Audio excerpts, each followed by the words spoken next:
Hello all, this is JMSReviews, and this is my review of a, what many are calling a sleeper hit, Mini Ninjas. About 3 or 4 days ago, I sold my copies of Endless Ocean to, that could have been so awesome if they had just done it well, and Bad Company 2, which is fantastic, but stopped playing it for whatever reason. Because I wanted to rebuy Test Drive Unlimited because the sequel's coming up in, fall, I think September, and I can't fucking wait for that.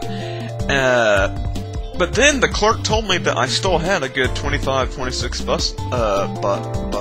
bucks left, and decided to keep browsing.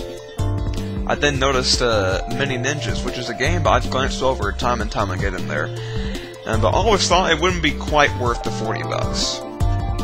I then noticed that it had gone down to 20 bucks and said, looks pretty fun, and I'll get it for pretty much free. So, now I finally finished it, and wow, I'm incredibly glad I bought it. I actually would have gladly paid the full 60 bucks for it. It's that good. To start off, the story is your typical generic kind of samurai ninja / video game story. Evil warlord does some bad shit, is then defeated, supposedly for good.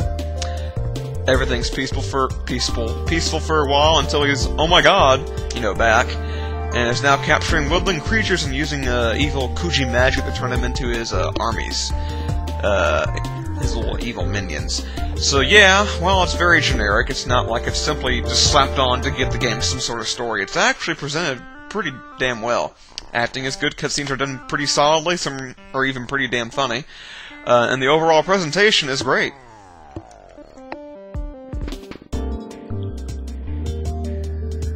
Gameplay, at first, is just a simple, fun, good time.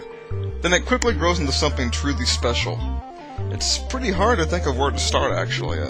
The gameplay is kind of a mixture of Afro Samurai, Metal Gear Solid, and Ninja Gaiden. You have the simple, fun combat of Afro Samurai, the stealth and item gathering of Metal Gear Solid, and then the overall awesomeness and variety of the combat in Ninja Gaiden.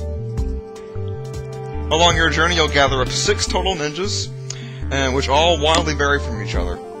You have Hiro, the main guy with all the magic and balance, Futa, the big, strong, slow guy, Suzumi, the fluid one with the flute that can stun all surrounding enemies, Shun, the archer, Tora, the incredibly fast one, and Kunoichi, the mid-range combatant.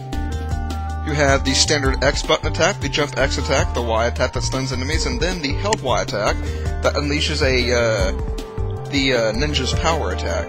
For example, Hiro has a very /swoop attack that'll take out 2 to 6 or so enemies at a time, and Shun's awesome exploding firework arrow.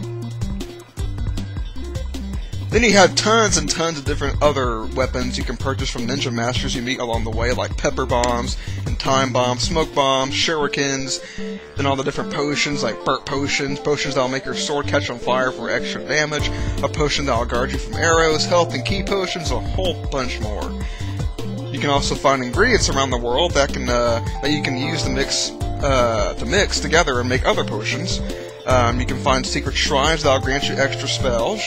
You level up to upgrade various stats. The game world's not totally linear like in most games like this. You can almost always choose to either use stealth or just go in all swords blazing. There really is a whole lot to this game. Then you have the occasional introduction of a new enemy or a gameplay mechanic, a varied assortment of level designs. I can go on and on and on.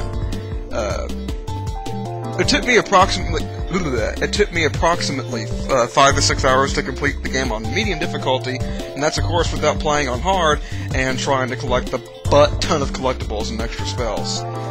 Then once you complete the game, you can replay the levels with all your items and power and shit, which is incredibly fun because when I first got the fishing rod, there weren't really many times I could use it once I got it, but once I went back and replayed the game, I could then start using it more often. I really love this game. This is dangerously close to the best game I've played this year, and is now one of my most favorite games. It's supposed to be just a simple kids game, but at the same time it's not. It's got the simplicity of a kids game. The simplicity and fun of a kids game, but it's got the depth and somewhat complexity of some of the more grown-up games. So that's, and the graphical style, I haven't even mentioned the graphics. They look fucking beautiful. They're not totally, you know, amazing looking, but the way they just, the style of the graphics is awesome. I mean, when I first played the game, I found myself just walking around the game world for like a whole 20 minutes or so, just looking at all the graphics and shit. It was very pretty. The only negatives that I can think of right now are 2 of the 5, I think 5 boss battles are a little lacking, and there's no co-op, not even locally. This game would have been amazingly fun in co-op too, though the ending hints at a sequel, and so we can hope for that and more in the sequel. If I had to give Mini Ninjas a score on a scale of 1 to 10, I'd probably give it somewhere between a 9 and a 9.5. This game, if you're like me, who don't really care about if a game is like totally unique or just so special, so amazingly new, you'll love this game. There's not really anything new about this game. It just has a whole bunch of shit in it, and it's just done extremely well. So yeah, Mini Ninjas, a surprisingly underrated game. Fucking awesome. If you can find it, it's only 20 bucks. It might still be 40 bucks in some places, but it's still worth 40 bucks. Hell, it's worth 60 bucks. So, yep, that's about it, and I'll see y'all in my next review.